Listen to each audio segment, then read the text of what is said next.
warahmatullahi wabarakatuh. Di sini saya akan mempresentasikan mata kuliah Islam dan Ipteks dengan materi dialektika, akal, dan alam semesta. Sebelumnya, perkenalkan nama saya Ramadanti Nurul Sifa, NIM 2010701010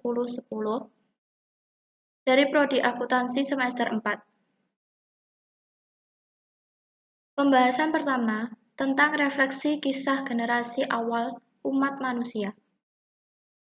Surat Al-Baqarah ayat 30 mempunyai arti dan ingatlah ketika Tuhanmu berfirman kepada para malaikat, Aku hendak menjadikan khalifah di bumi.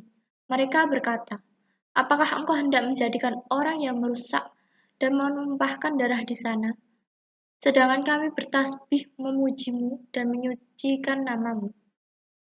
Dia berfirman, sungguh aku mengetahui apa yang tidak kalian ketahui. Ayat tersebut menjelaskan bahwa manusia didesain oleh Tuhan menjadi khalifah di muka bumi dan Allah memberikan kelebihan jika dibandingkan dengan makhluk lainnya.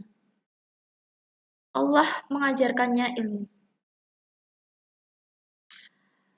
Surat Al-Baqarah ayat 31 mempunyai arti dan dia diajarkan kepada Adam nama-nama benda semuanya. Kemudian dia perlihatkan kepada para malaikat. Seraya berfirman, sebutkan kepadaku nama semua benda ini, jika kalian yang benar. Ayat tersebut menjelaskan bahwa jika manusia mampu memahami pengajaran ilmu yang diberikan Allah, maka sesungguhnya Allah sudah menanamkan semacam piranti yang bisa menerima, mengolah, dan mengembangkan ilmu, yaitu pikiran atau akal. Pembahasan kedua tentang refleksi sejarah awal manusia di muka bumi. Salah satu generasi awal manusia di muka bumi ialah Qabil dan Habil. Keduanya merupakan putra Adam.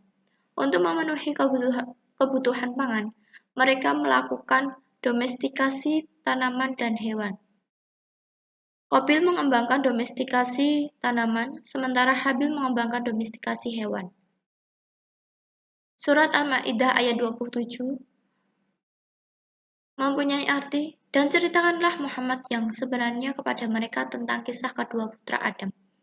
Ketika keduanya mempersembahkan kurban, maka kurban salah seorang dari mereka berdua, yaitu Habil, diterima, dan dari yang lain, yaitu Qabil, tidak diterima. Qabil berkata, sungguh aku pasti membunuh.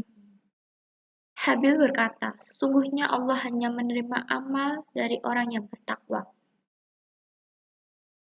Pembahasan ketiga tentang prehuman hominidae.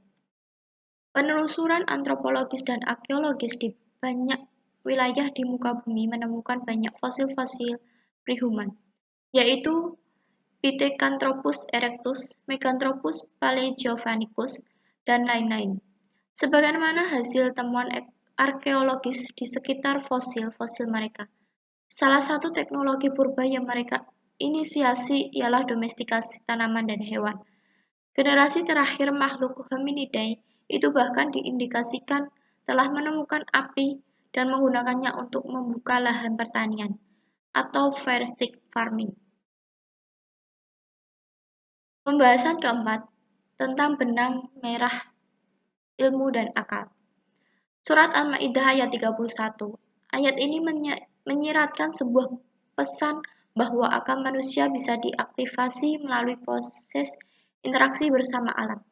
Dengan pikiran yang dianugerahkan oleh Allah, manusia bisa mengembangkan kebudayaan di muka bumi, yaitu bahasa, sistem pengetahuan, teknologi, organisasi sosial, sistem ekonomi, dan lain-lain. Oleh karenanya, Al-Quran menganjurkan agar manusia melakukan penjelajahan di muka bumi untuk mengaktifasi pikiran atau akal agar menghasilkan ilmu pengetahuan. Pembahasan kelima tentang transformasi agama dalam transisi lintas generasi umat manusia. Monoteisme atau one God, manusia pada mulanya hanya mengenal satu Tuhan. Akan tetapi seiring dengan perkembangan manusia, Tuhan yang satu itu diaktualisasikan dengan sebutan yang berbeda-beda. Seiring dengan pergantian generasi membuat persepsi Tuhan tadi menjadi sosok yang berbeda satu sama lain, atau politeisme.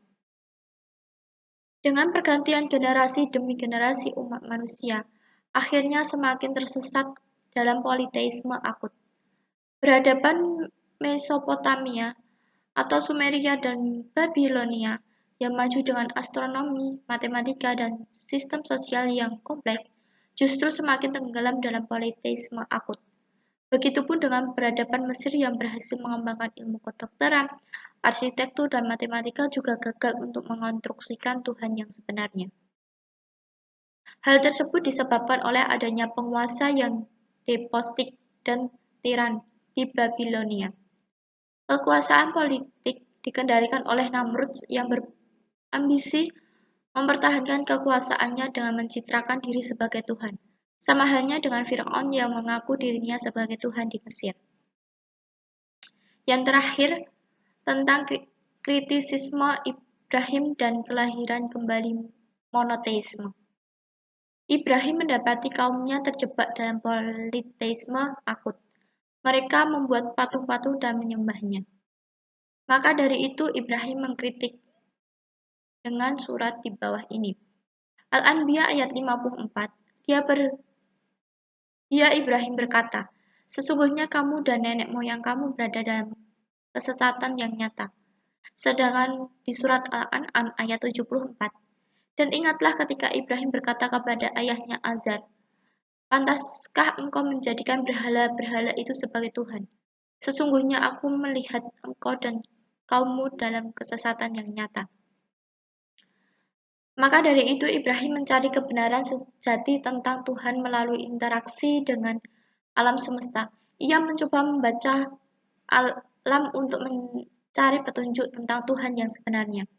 Dari kisah tersebut bisa didapatkan penjelasan bahwa dari pengamatan terhadap alam semesta, seharusnya bisa menemukan kebesaran Allah melalui ciptaannya. Al-Quran menyebutnya sebagai ul-albab atau hamba yang cerdas. Akan tetapi, seiring dengan sebagian dinamika sosial yang menyengsarakan umat Islam, dinamika agama tidak bisa menjadi resolusi permasalahan umat manusia, bahkan menjadi bagian dari permasalahan. Maka keberadaan Adam pun digugat. Perkembangan pikiran manusia ini membuktikan betapa dahsyatnya akal pikiran manusia ketika berinteraksi dengan alam semesta. Ia mirip seperti bayi yang dilahirkan dan akan dibentuk sesuai dengan proses yang dilalui berikutnya. Hal ini merupakan tantangan bagi umat beragama untuk mengembangkan pendidikan ilmu pengetahuan dan teknologi yang berporos pada nilai-nilai ketuhanan. Sekian dari saya, bila ada kata mohon dimaafkan. Wassalamualaikum warahmatullahi wabarakatuh.